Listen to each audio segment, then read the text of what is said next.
Let me tell you about retirement. It's the universe's way of putting you on the bench after you've spent your whole life in the game. My name is Silas Croft, and for 30 years I had one of those jobs where if I told you what I did, I'd have to kill you. And then I'd have to fill out triplicate forms in triplicate explaining why I killed you. I was a logistical contingency planner. Sounds boring, right?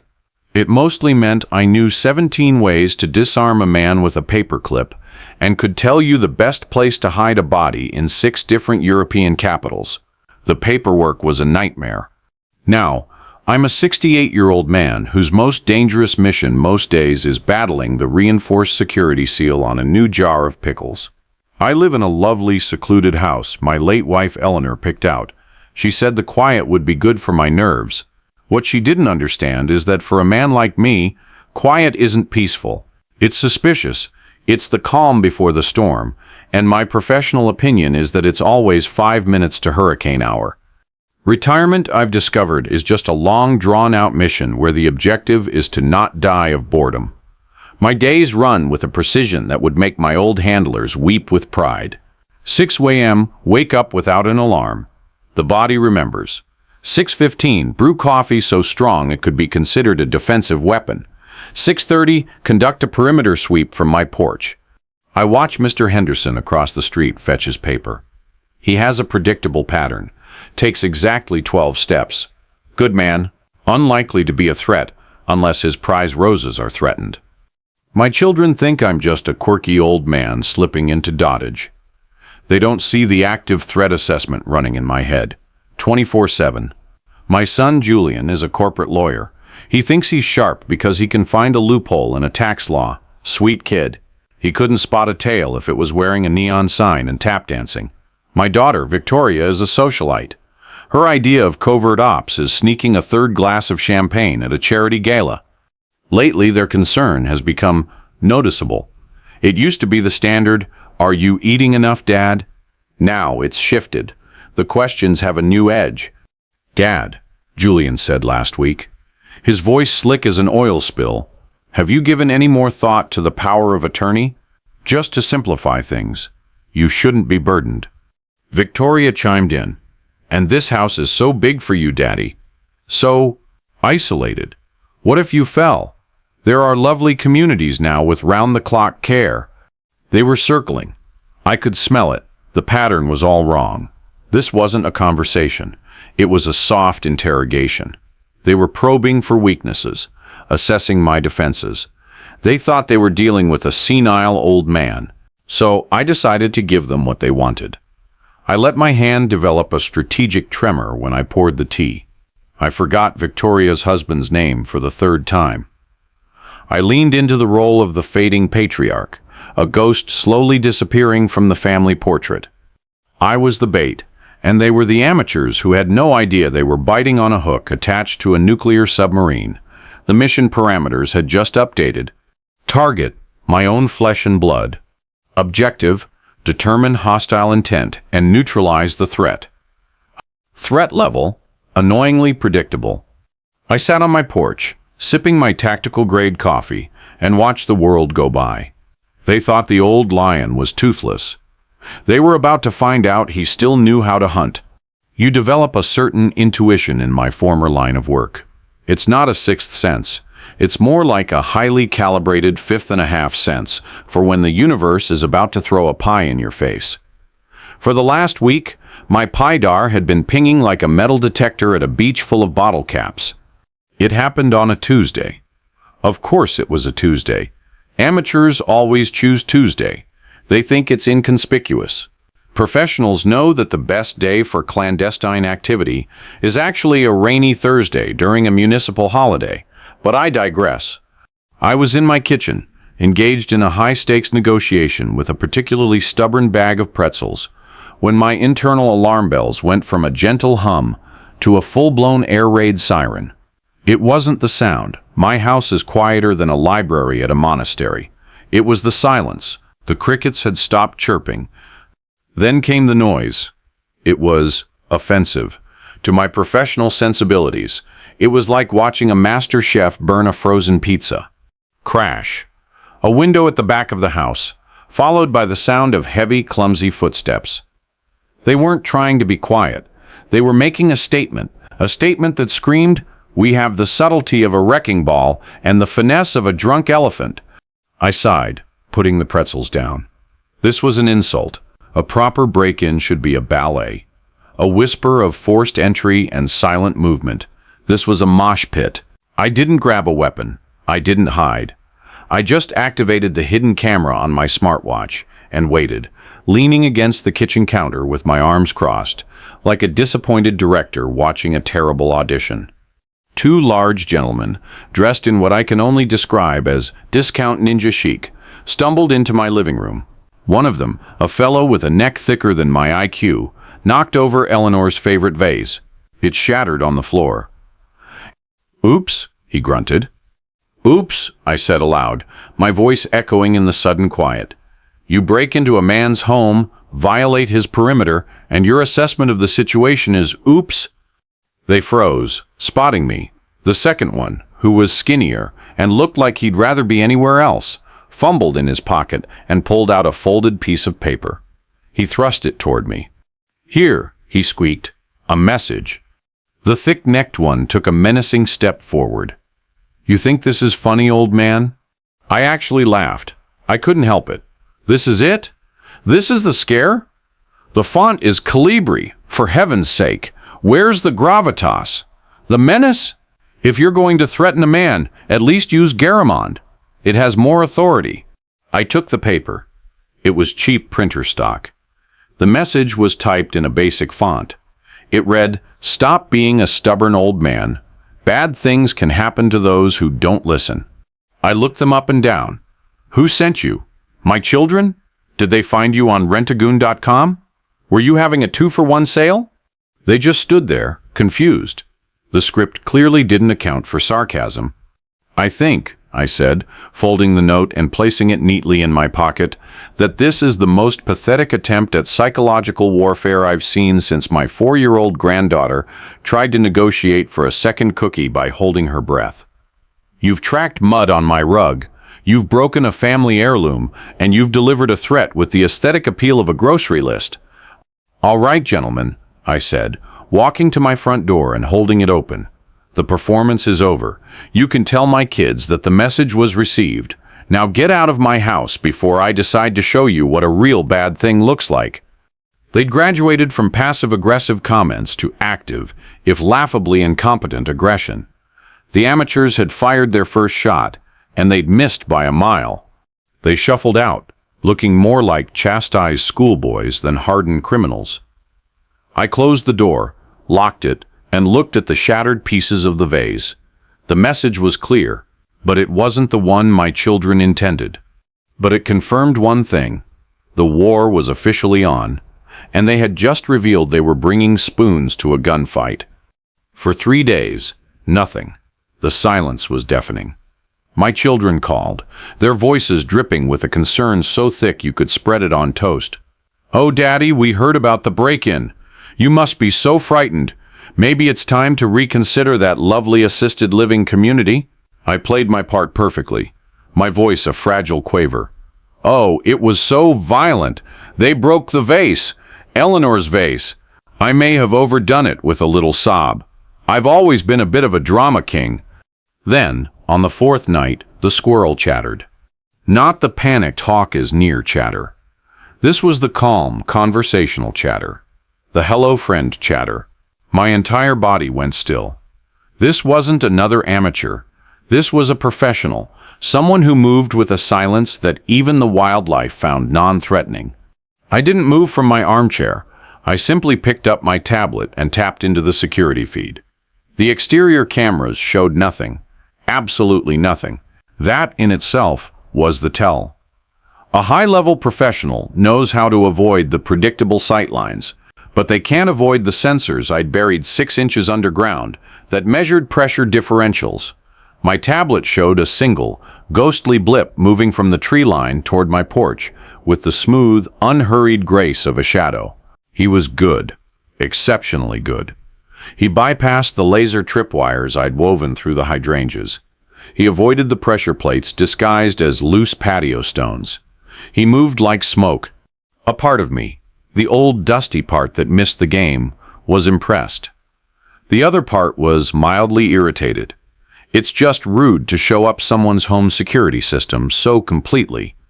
He didn't try the door. He didn't peer in the windows. He simply stepped onto my porch, right into the glow of the motion-activated light, and stood there, waiting. I took a slow sip of my whiskey, the 25-year-old Macallan, because if you're going to have a mysterious nocturnal visitor, you might as well have good taste, and watched him on the monitor. He was dressed in simple, dark, functional clothing. No balaclava, no tactical gear. He looked ordinary. Which, in my business, is the most dangerous kind of extraordinary. Well, no use letting good whiskey get warm. I stood up, stretched, and ambled to the front door. I didn't grab the antique fireplace poker I keep sharpened to a point. I didn't activate the panic room. I just unlocked the deadbolt and opened the door. We stood there, facing each other. He had a familiar set to his jaw, a calm in his eyes I hadn't seen in 20 years. "Hello, Silas," he said, his voice as quiet as the night breeze. I took another sip of my whiskey, letting the amber liquid burn away the last of my surprise. "Caleb Thorne," I said, a slow smile spreading across my face. "I should have known it was you. You're the only one who could sneak up on my squirrel." He almost smiled. Almost. "We need to talk," he said, his gaze flicking past me into the house. "About your children, and the remarkably stupid thing they've just done." I stepped aside and gestured for Caleb to enter. "Do try not to trip over the pieces of my shattered sense of security," I said, waving a hand at the spot where the vase had been. The last visitors were less graceful. He moved inside with an economy of motion that was a pleasure to watch. He was like a poem written in muscle and intent. He glanced around the living room, his eyes taking in the titles on my bookshelf, the specific angle of a chair, the single glass on the side table. He was reading the room like a dossier. Some habits you never lose. "Still drinking the good stuff, I see," he noted, his gaze landing on my glass. When one's former protégé, who also happens to be one of the world's most elusive freelance operatives, shows up unannounced, one doesn't break out the cooking sherry, I replied, heading to the decanter. I poured him 2 fingers and handed it over. "So, my children, I assume their attempt to hire a scarecrow has somehow led them to the lion's den?" Caleb accepted the glass, took a slow sip, and nodded appreciatively. "They went shopping in the wrong marketplace, Silas. They used a cutout, who used another cutout, who through a series of comically inept intermediaries eventually landed the contract with me. They have no idea who I am, or what my connection to you is. They just asked for the best." I couldn't help but chuckle.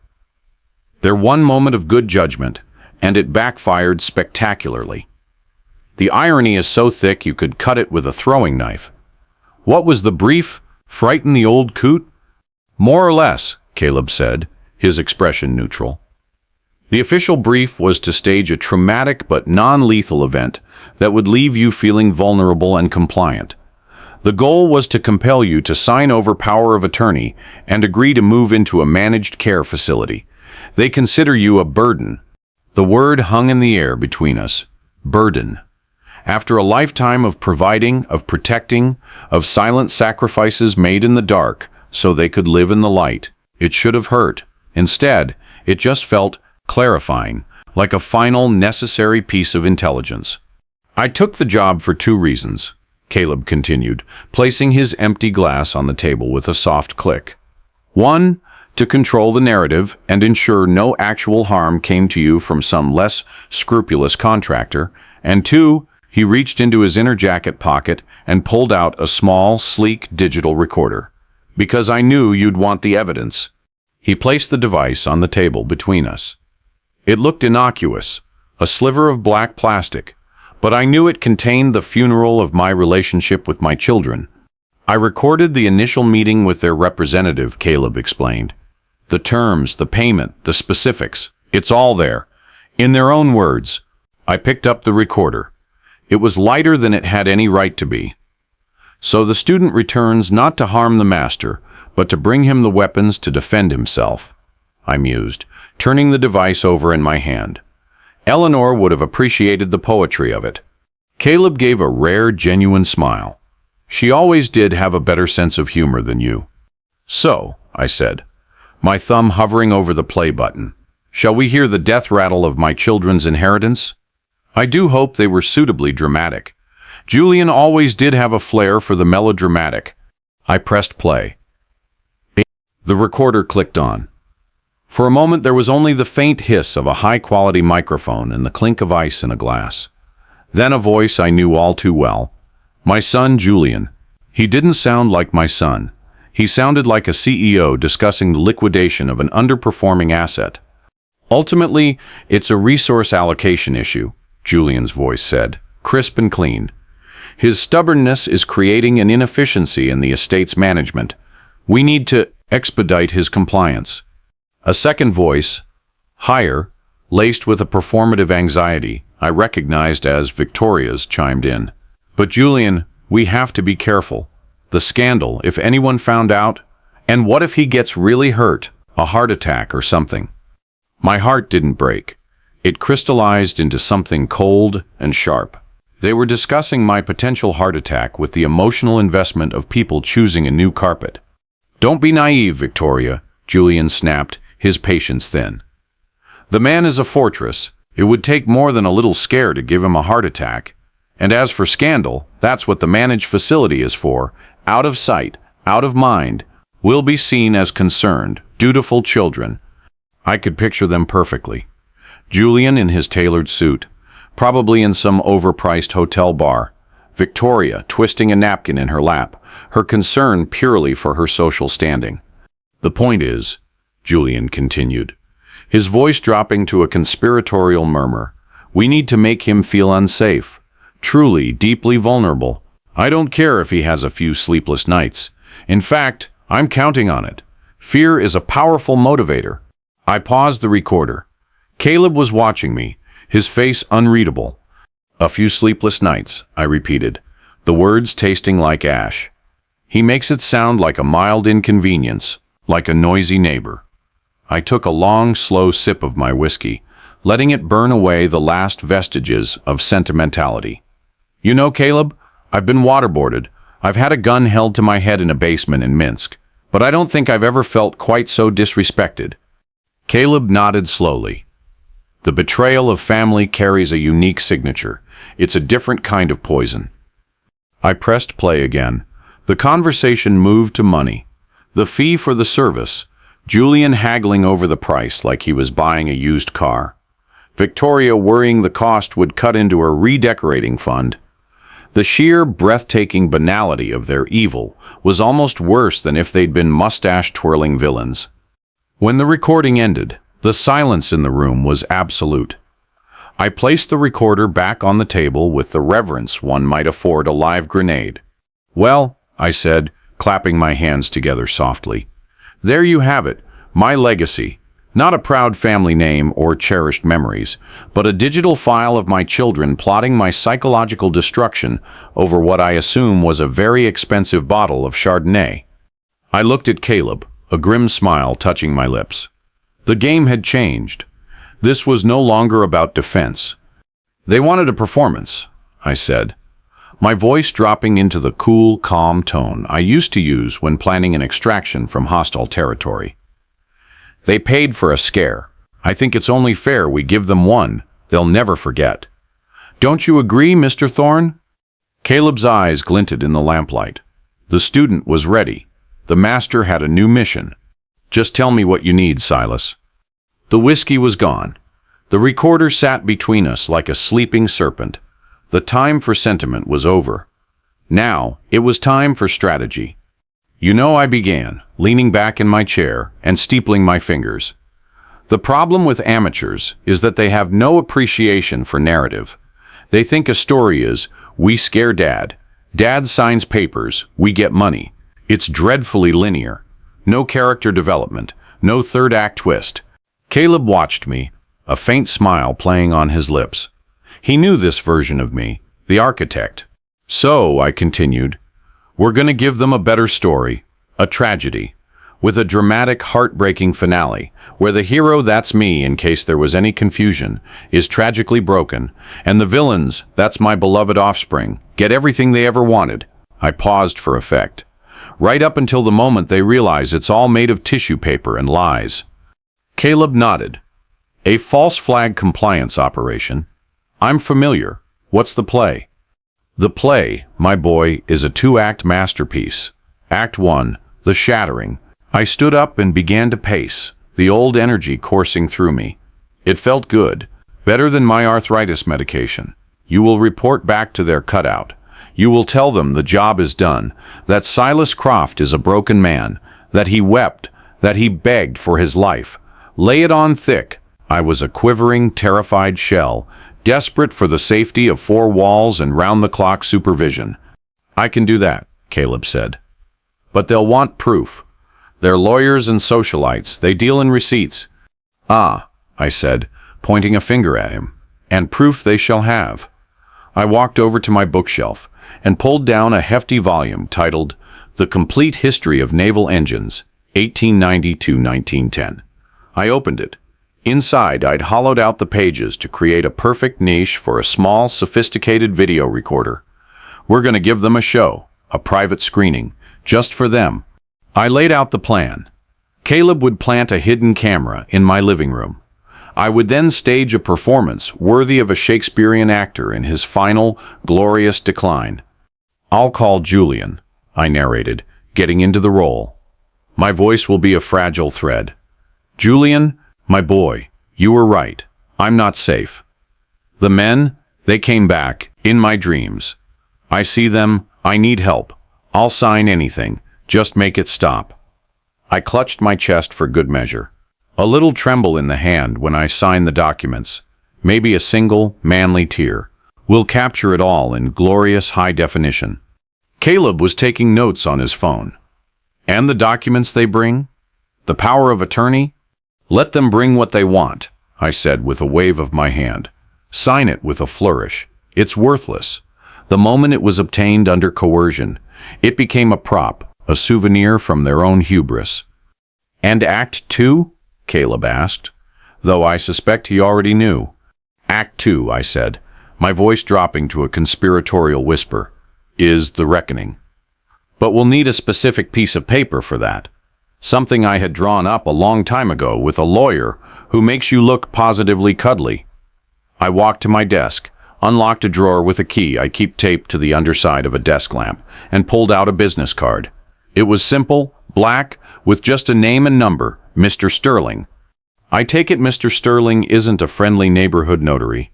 Caleb asked. Mr. Sterling, I said, handing him the card, is the human equivalent of a scalpel dipped in botulism. He's the lawyer I hired after Eleanor died. I had a feeling, you see, a father's intuition. He helped me craft a new will, one with a very specific, very nasty clause. Caleb took the card. What kind of clause? A conesta and coercion clause, I explained, a predatory grin spreading across my face.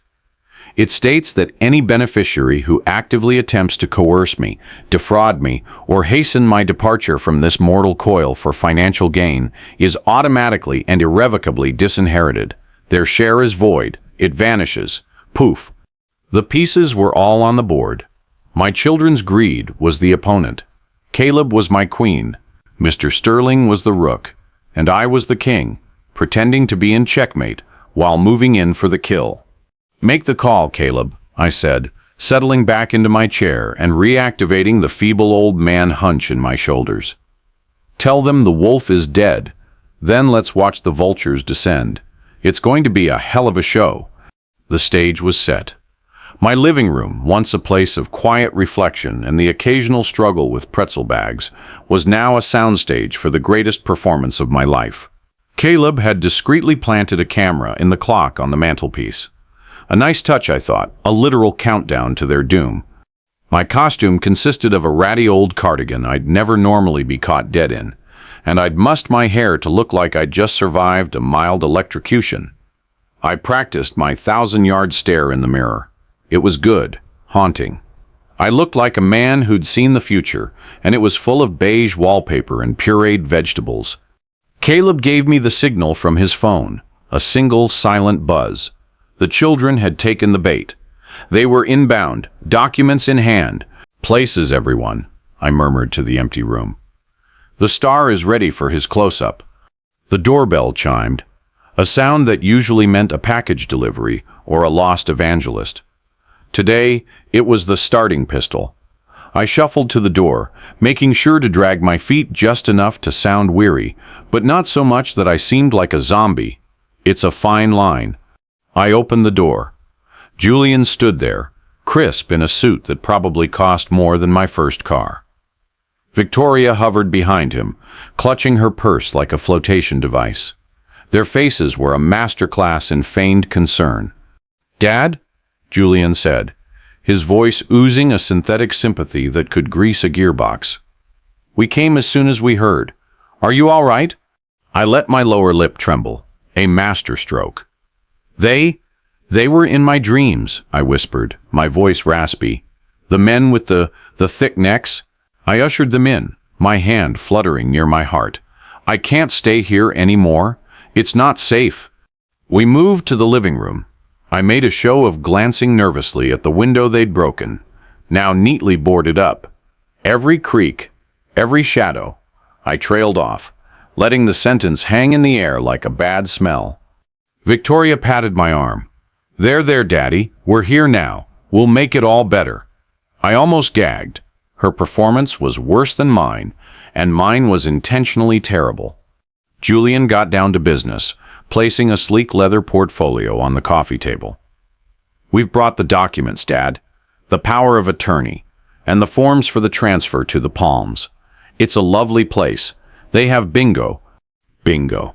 The final insult. They thought they could pacify me with numbered balls and cheap prizes. Just tell me where to sign," I said, letting my voice break. I picked up the pen he offered. My hand shook with a tremor I'd perfected after 10 minutes of practice. It was a thing of beauty, a subtle, pathetic wobble that screamed neurological distress. I scrawled my name on the dotted lines. It was an illegible mess, a far cry from my usual crisp signature. It was the signature of a defeated man. I made sure to let a single solitary tear escape and roll down my cheek. Not a full-blown sob, just a single poignant droplet of despair. Method acting. Julian gathered the signed papers with the reverence of a man who'd just won the lottery. I could see the victory in his eyes, the sheer, unadulterated triumph. He thought he'd won. Victoria leaned in and gave me a brittle hug. "It's for the best, Daddy. You'll see." They left quickly after that, no doubt to celebrate their successful patricide by proxy. The door clicked shut. The moment they were gone, I straightened up, wiped the tear from my face, and walked over to the mantelpiece. I gave the clock a little thumbs up. "Cut and print," I said to the empty room. I walked to the kitchen and poured myself a fresh glass of Macallan, no longer the 25-year-old. This called for the 30. I raised my glass to the clock. To the directors, I toasted, "May their next project be a colossal flop." The performance was over. The evidence was in the can. Now it was time for the real show to begin. With the Oscar-worthy footage safely stored, it was time to bring in the heavy artillery. I couldn't just use any lawyer. I needed a legal mind that viewed the justice system not as a pathway to truth, but as a delightful playground for creative destruction. I needed Mr. Sterling. I placed the call from my landline, a secure, hardened line that probably had its own nuclear bunker. The phone rang once. "Sterling." The voice on the other end was dry, crisp, and sounded like it was filtered through a pile of old legal briefs and shattered dreams. "Arthur," I said, using the name he knew me by. "It's Silas. We have a code-gilded vulture. The chicks are trying to push the old eagle from the nest." There was a soft, almost imperceptible intake of breath on the other end. I could picture him in his stark, minimalist office, a faint smile touching his lips. He lived for this. The contingency we discussed? Triggered and documented, I confirmed. I have a lovely little home movie of the coercion in action, signed, sealed, and about to be delivered into your capable hands." "Excellent," he purred. I could almost hear him cracking his knuckles. "The interim clause in your will is one of my favorite creations. So elegantly vicious. I take it the assets in question are substantial?" "Substantial enough to make their eyes water," I said. "But I don't just want to disinherit them, Arthur. That's a simple off switch. I want a sequence of events. I want them to believe they've won. I want them to spend the money in their heads. I want them to taste the victory, and then I want you to snatch the plate away so fast they get whiplash." There was a moment of appreciative silence. "You want a psychological operation wrapped in a legal proceeding? My specialty. Send me the evidence. I'll draft the letters. We'll serve them at the moment of their peak triumph. A party, perhaps." "The reading of the will," I suggested. "They'll be gathered, expectant, ready to divvy up the spoils. That's when you walk in." "A theatrical flair," Sterling noted, his tone approving. "I'll have my associate, Miss Vance, handle the delivery. She has a particular talent for sucking the joy out of a room. It's why I hired her." We discussed the details. The new will, the one leaving everything to the Croft Foundation for betrayed parents everywhere, would be presented. The video would be played. The signed power of attorney would be entered into evidence as Exhibit A in the case of their own moral bankruptcy. "When this is over," Sterling said before hanging up, "they won't just be poor. There'll be a legal precedent, a cautionary tale told in law schools about the dangers of underestimating a well-prepared testator with a grudge and a good lawyer." I hung up, a warm feeling spreading through me that had nothing to do with the scotch. Revenge was one thing, but revenge executed with legal precision and a touch of poetic flair, that was a thing of beauty. The trap was no longer just set. It had been polished, armed, and was now being aimed with the steady hand of a master craftsman. My children were about to learn that, when you play with fire, you sometimes get a lawyer who specializes in arson. In the days following my theatrical breakdown and Sterling's mobilization of the legal Death Star, a peculiar peace settled over my life. It was the quiet of a finished blueprint, of a loaded trap waiting for the prey to take the cheese. I found myself with a surprising amount of free time now that I was no longer actively pretending to be a feeble-minded scarecrow. I decided to use this intermission productively. I baked a loaf of sourdough. The starter's name was Bubbles, and I treated it with more affection than my children had shown me in a decade. I weeded the garden with a vengeful fury, yanking out dandelions and muttering, "That's for Julian, you parasitic little, and this one's for Victoria." It was surprisingly therapeutic. Caleb checked in periodically, his updates delivered with the dry wit of a seasoned field report. "Subject Alpha Julian has purchased a new Porsche," he texted. "Justified it as a stress relief vehicle after the emotional toll of managing your decline." I texted back a photo of me giving a thumbs up, next to Bubbles, the sourdough starter. "Subject Beta Victoria has booked a 2-week wellness retreat in Bali," came the next update. "Said she needs to detox from the family trauma." I replied with a picture of a perfectly weeded flower bed. "The only detox happening around here is me detoxifying my garden of weeds and my life of ingrates." The sheer, unadulterated gall of them was almost impressive. They were spending their inheritance before the body was even cold, and they'd been the ones to pull the plug. I wasn't just a burden, I was their personal ATM, and they'd just pulled off a successful heist. The call finally came from Sterling. "It's time," he said, his voice humming with a barely contained glee that for him was the equivalent of a standing ovation. "The vultures are gathered. They've scheduled the reading of the will for tomorrow at their lawyer's office. They're expecting a straightforward division of assets, and instead they're getting a live grenade," I finished for him. "Precisely. Ms. Vance will be there. She's looking forward to it. She bought a new black suit for the occasion." I spent the evening with Bubbles and my 30-year-old Macallan. I felt no anger, only a cold, clear certainty.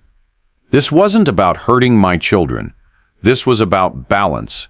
It was about ensuring that the universe, or at least the probate court, delivered a consequence that was perfectly proportional to their actions. The next morning, I dressed not in my ratty cardigan, but in a sharp, comfortable suit. I wasn't going to the reading, of course. That would spoil the surprise. But I wanted to look good for my own celebration. I poured a coffee, strong and black, and sat on my porch.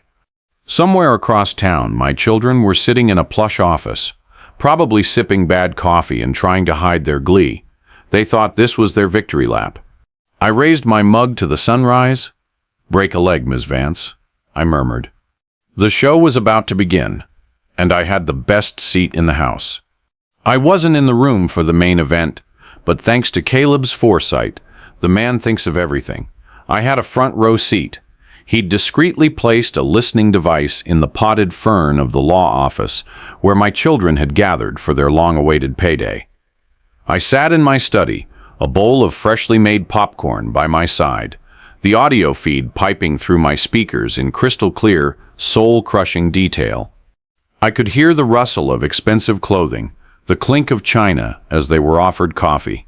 I could picture it perfectly. Julian, looking smug and already mentally spending his share. Victoria, probably checking her reflection in a polished letter opener. Their lawyer, a man named Higgins, with a voice like warm milk, began the proceedings. "Now, if we're all ready, we'll begin the reading of the last will and testament of Silas Alistair Croft." I took a large handful of popcorn. This was better than cable. Higgins droned through the preliminaries. Then he got to the good part. "To my son Julian, I leave the sum of $100,000. There was a sharp intake of breath. Not from Julian, from Victoria. 100 grand was pocket lent to him. "And to my daughter Victoria, I also leave the sum of $100,000. A choked squeak. The sound of a champagne bubble of hope, violently popping. I could almost feel their confusion radiating through the speakers. This wasn't the script.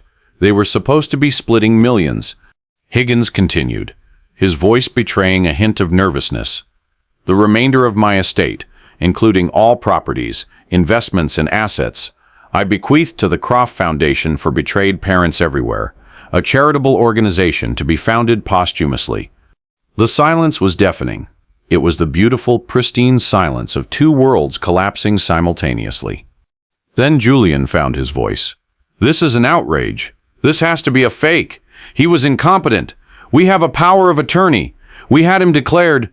That's when a new voice cut in. A voice that could freeze hell, Miss Vance. "I'm afraid that won't be possible, Mr. Croft," she said, her words like shards of ice. "My name is Miss Vance, representing the law offices of Sterling & Associates, the true executors of Mr. Croft's most recent and entirely valid will." The popcorn was delicious. Extra butter. "You see," Miss Vance continued, and I could hear the smile in her voice, "your father included a rather unique clause, an in terra rem, or no contest clause. It states that any beneficiary who actively attempts to coerce the testator or challenge the will based on claims of incompetence forfeits their entire inheritance." Another glorious silence. "And we have compelling evidence of such coercion," she said. I heard the click of a tablet being activated. "Would you care to see? It's a fascinating piece of cinema." And then, through the speaker, I heard my own voice, frail and trembling. They were in my dreams, the men with the thick necks. I munched my popcorn. My performance held up. The single tear was particularly effective. I heard Julian sputter. I heard Victoria burst into real, messy, undignified sobs. It was the sound of a house of cards being hit with a hurricane. Ms. Vance delivered the final blow. "Your $100,000 each is conditional upon you signing a document, right now, forfeiting any and all future claims to the estate and admitting the validity of this will. Refuse, and you get nothing, not even the pocket lint." I turned off the audio feed. I didn't need to hear any more. The symphony was complete. I looked around my quiet, secure home. Bubbles, the sourdough starter, was thriving. The garden was weed-free. The Macallan was waiting. They'd wanted to scare me into a corner. Instead, I'd backed them into one. with a master lawyer holding the door shut. The mission was a success. The assets were secure. And the old lion, he wasn't just safe, he was king of the whole damn jungle again.